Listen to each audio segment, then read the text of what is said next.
Random House Audio presents Change Your Brain, Change Your Life, the breakthrough program for conquering anxiety, depression, obsessiveness, anger, and impulsiveness, by Daniel G. Amen, M.D.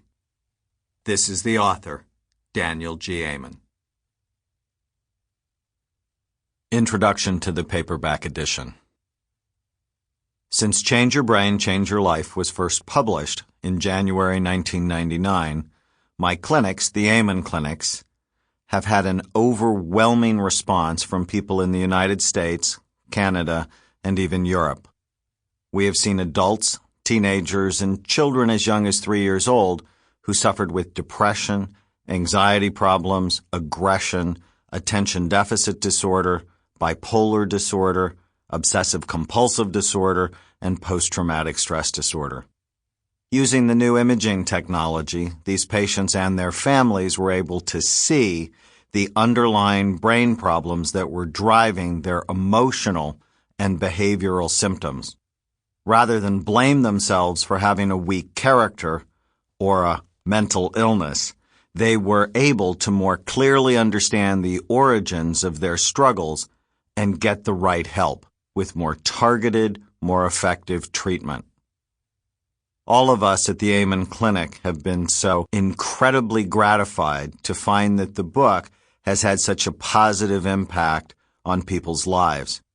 3 experiences from our clinic highlight how helpful this book has already been to many, many people, and how it might help you as well. In early February 1999, I was sitting at my imaging computer screen reading brain scans when Dr. George Lewis, one of the psychiatrists in my clinic, brought in a patient who had flown in from the Midwest to meet me. The man in his late 50s introduced himself to me with tears in his eyes. On January 14th, he'd decided to kill himself. He'd been feeling very depressed, unable to get along with anyone, and hobbled by a terrible temper. And he had no hope that things would change, despite seeing a psychiatrist and taking medication. He was lying in bed contemplating the best way to commit suicide when, by coincidence, his girlfriend turned on the Today Show while I happened to be on discussing my book. He watched me explain the brain scans of a person diagnosed with depression and anger.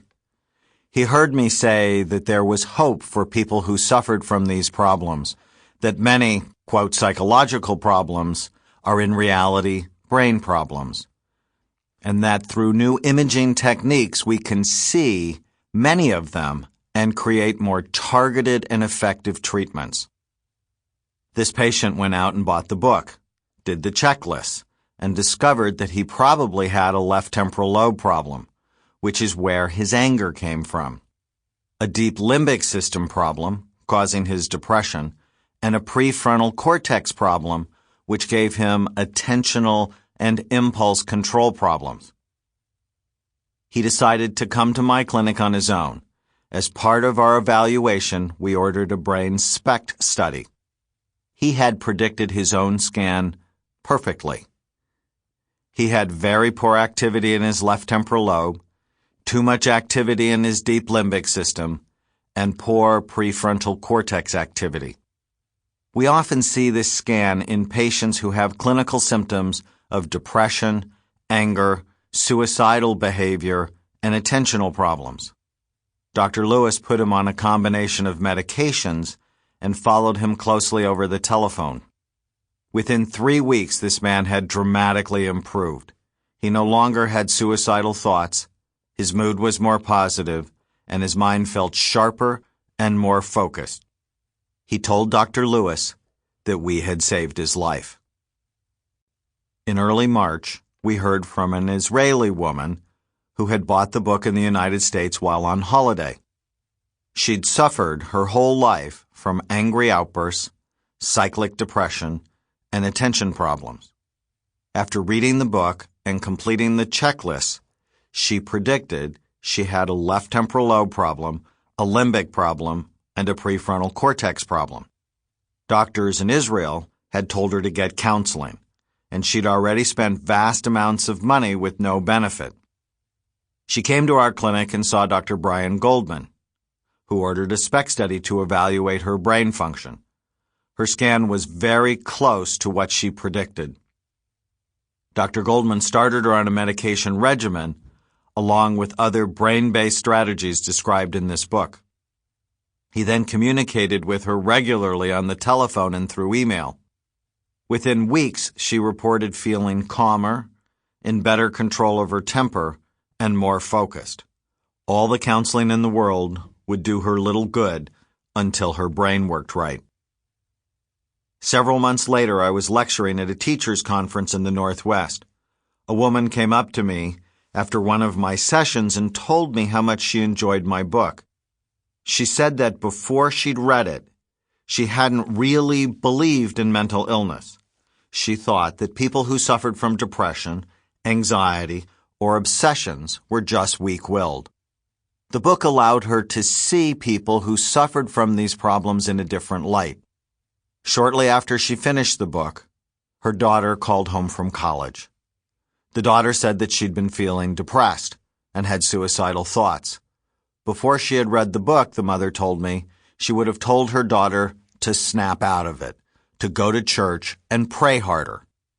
Having read the book, she suspected that her daughter had a cingulate problem and helped her find a physician to evaluate her. Her daughter was diagnosed with obsessive-compulsive disorder, placed on medication, and made a 180-degree improvement. The mother told me she was grateful for the new information that helped her daughter heal and kept her from being mistreated out of ignorance. When I first started talking about our brain imaging work in scientific circles, we were severely criticized by many people. What do you mean? You can see mental illness.